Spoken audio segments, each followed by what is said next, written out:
ദൈവത്തിൻ്റെ അതിപരിശുദ്ധമായ നാമം വാഴ്ത്തപ്പെടുമാറാകട്ടെ. ഇന്നത്തെ വായനാ ഭാഗം അപ്പോസ്തലനായ പൗലോസ് കൊലോസ്യർക്ക് എഴുതിയ ലേഖനം 2:6. ആകയാൽ നിങ്ങൾ കർത്താവായ ക്രിസ്തുയേശുവിനെ കൈക്കൊണ്ടതുപോലെ അവൻ്റെ കൂട്ടായ്മയിൽ നടക്കുവിൻ. ക്രിസ്തുയേശുവിൽ എല്ലാവർക്കും സ്നേഹവന്ദനം.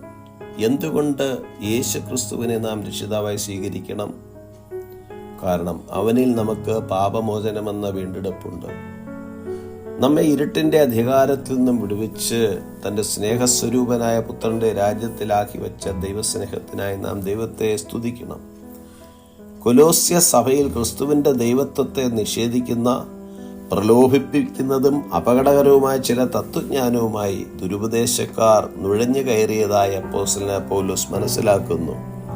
പൗലോസ് ഇവിടെ ക്രിസ്തുയേശുവിനെ സകലത്തിനും മുമ്പനാക്കി കാണിക്കുകയും നിത്യനായ ദൈവപുത്രനും സർവജ്ഞാനിയുമായി വിശദീകരിക്കപ്പെടുകയും ചെയ്യുന്നു.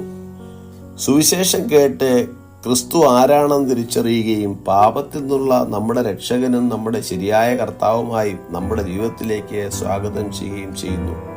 തുടർന്ന് യേശു ക്രിസ്തുവിനെ കൈക്കൊണ്ട വ്യക്തി ക്രിസ്തുവിനോടൊപ്പം നടക്കേണ്ടതാകുന്നു. കർത്താവിൽ വേരൂന്നി ആത്മീയ വർധന പ്രാപിക്കുക.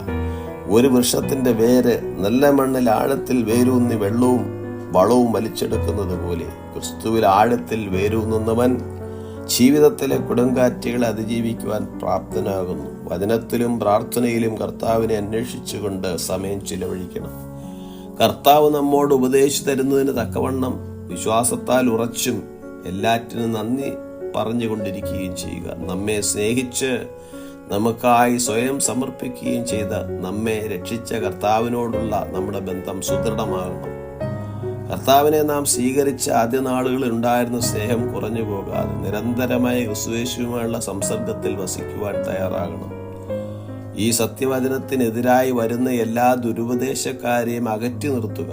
വശീകരണ വാക്കുകൊണ്ട് ആരും നിങ്ങളെ ചതിക്കുവാതിരിക്കുവാൻ തക്കവണ്ണം പൗലോസ് അപ്പോസ്തലന്റെ ഈ ലേഖനം നമ്മെ സഹായിക്കുമാറാകട്ടെ. God bless us all.